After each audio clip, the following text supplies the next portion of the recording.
CA final chapter 10 direct tax module 2 page number 10.19 illustration number 3। ठीक है, तो अब देखो इलास्ट्रेशन नंबर 3 में क्या दिया है। थोड़ा लंबा क्वेश्चन है लेकिन है इजी।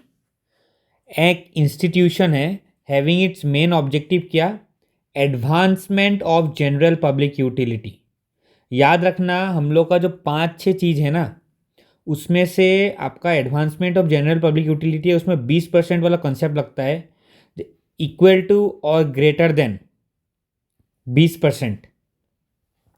ठीक है, ये वाला कंसेप्ट लगता है, हम आपको आगे जाके समझाएगा। रिसीव्ड 30 लाख इन एग्रीगेट, वो बोल रहे 30 लाख रुपए एग्रीगेट उसको मिला from an activity in the nature of trade.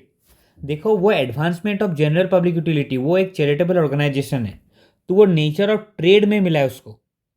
तो क्या प्रॉब्लम आएगा यहाँ देखो, the total receipt of the institution includes donation of 140, उसको डोनेशन मिला कितना, डोनेशन मिला 140 लाख, और क्या बोलते ट्रेड से कितना मिला 30 लाख, 30 लाख।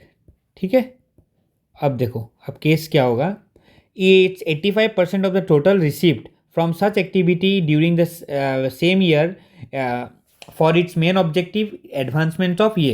देखो 85% के बारे में क्यों बोला, वो बोलते 85% इसका उसमें लगा दिया, वो अप्लाइड कर दिया, वो हमको एग्जेप्शन मिल जाता है, तो उसका भी काम नहीं है, वो हम लोग अभी उसके लिए पूछा नहीं है। अब देखो क्वेश्चन असली क्या है। Number 1, what would be the tax consequences of such receipt and application thereof by institution। ये बोला है टैक्स consequences क्या है। ठीक है, टैक्स consequences क्या है, देखो हम लोग का एक नियम है जो एडवांसमेंट है ना, advancement of object of general public utility, इसमें एक रूल है, अगर यदि, क्योंकि उसमें तो आप लोग का कोई भी चीज़ आ सकता है, कोई भी काम, 5-6 चीज़ पक्का पक्का डेफिनेशन में दिया हुआ है, ये चीज़ करेगा तो आपका पूरा एग्जाम्शन है, भले ही उसमें आपको ट्रेड से मिलो, उससे मतलब नहीं। लेकिन एडवांसमेंट में तो आदमी कुछ भी बोल देगा कि भाई ये भी एडवांसमेंट ऑफ पब्लिक के लिए है, वो भी पब्लिक के लिए, यूटिलिटी के लिए, वैसा नहीं चलेगा। तो गवर्नमेंट एक कंसेप्ट लाया 20%। अब देखो 20% किया है, 20 trade receipt, trade receipt should be less than और equal to 20% of total donation, अगर यदि एग्जेम्पशन चाहिए तो। ठीक है, अब पहला केस में क्या हुआ देखो, 140 था, इसका 20% करो, ये टोटल क्या था, टोटल डोनेशन मिला। ठीक है, ये कितना 28 लाख, मतलब 28 लाख तक यदि ट्रेड रिसिप्ट होता तो हम लोग का ये एग्जेम्प्ट होता। लेकिन हम लोग का ट्रेड रिसिप्ट है कितना, ये देखो ट्रेड रिसिप्ट है कितना 30 lakh, therefore greater than 28 lakh. ठीक है, दैट इज 30 लाख है।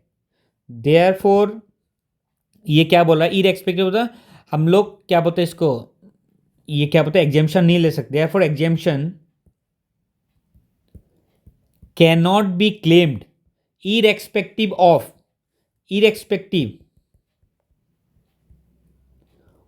इन्वेस्ट क्या, जब 85% हम लोग अप्लाइड किया, फिर भी हम लोग इरेस्पेक्टिव हम लोग आपका एग्जाम्पशन क्लेम नहीं कर सकता है।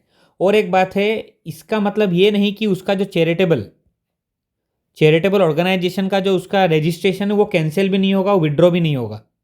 ठीक है, irrespective of fact that its approval is not withdrawn, क्योंकि वो यदि क्या पता नेक्स्ट ईयर में वो ऐसा ना करे, उसका डोनेशन का और वो क्या बोलता है आपका ट्रेड रिसिप्ट का वो 20% से कम हो, समझ में आ रहा है, तो उसका रजिस्ट्रेशन कैंसिल नहीं होगा, लेकिन उसको एग्जेम्पशन नहीं मिलेगा क्योंकि वो 20% से ज़्यादा हो रहा है। आई होप आपको समझ में आ गया हो, क्योंकि आप खुद पढ़ेगा तो आपको समझ में आ जाएगा, मैंने एक ओवरव्यू दे दिया आपको। ठीक है, number 2, would your answer be different if the institution of total receipt of 150 lakh in aggregate. हाँ ऑब्वियसली, हम क्या बोला आपको, देखो 150 लाख होने से क्या होगा, 150 लाख इंटू 20% कितना होता है 30 लाख, तो हम लोग का इक्वल टू 30 लाख ही है। That is trade receipt. Trade receipt, ठीक है, ट्रेड रिसिप्ट कितना है, इक्वल टू 30 लाख। तो हम लोग का यहाँ में क्या होगा, यहाँ पे हम लोग को कोई दिक्कत नहीं आएगा। Other conditions, it can claim exemption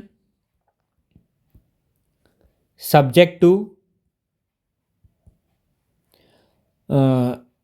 fulfilment of other conditions under 11 to 13। 11 और 13 का बीच में जितना भी कंडीशन आता है सबको फुलफिल करना पड़ेगा। इसका साथ साथ इसमें तो वो एलिजिबल है ही, ठीक है, लेकिन उसके साथ साथ जो 13 से 11 का बीच में है उसको क्या करना पड़ेगा, आपको फॉलो करना पड़ेगा। तो इसमें वो एग्जेम्पशन क्लेम कर सकता है आराम से। अब नंबर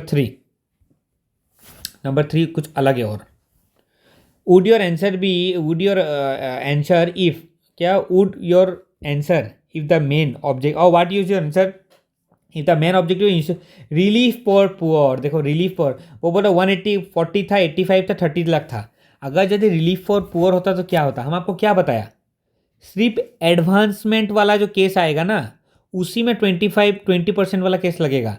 यहाँ क्या है, रिलीफ ऑफ पुअर, इस पे वो 20% वाला केस नहीं लगेगा, देयरफॉर इसको एग्जेम्पशन मिलेगा, ठीक है, सब्जेक्ट टू, और जो दूसरा कंडीशन है उसको फुलफिल करने का। Therefore receipt of 30 lakh from its trading activity by the institute will not affect it's charitable status, ठीक है, will not affect it's charitable status even if वो ग्रेटर देन 20% आपका ट्रेड रिसिप्ट है। तो फिर भी उसको आपको कोई इफेक्ट नहीं पड़ेगा, उसको बस कंडीशन क्या है, 11 और टू 13 का बीच में जितना भी कंडीशन बाकी का है सबका वो फुलफिल करे, बस यही है। इसमें देखो 20% वाला केस लगेगा तो ये नहीं होगा, इसमें 20% वाला केस लगे ये हो जाएगा, इसमें 20% वाला केस नहीं लगेगा और ये, लेकिन ये आंसर करेक्ट है क्योंकि उसमें रिलीफ ऑफ पुअर में कोई ऐसा लिमिट नहीं है। समझ में आ रहा है, आई थिंक आपको समझ में आ गया है ठीक से। तो लाइक कर देना, सब्सक्राइब कर देना, थैंक यू।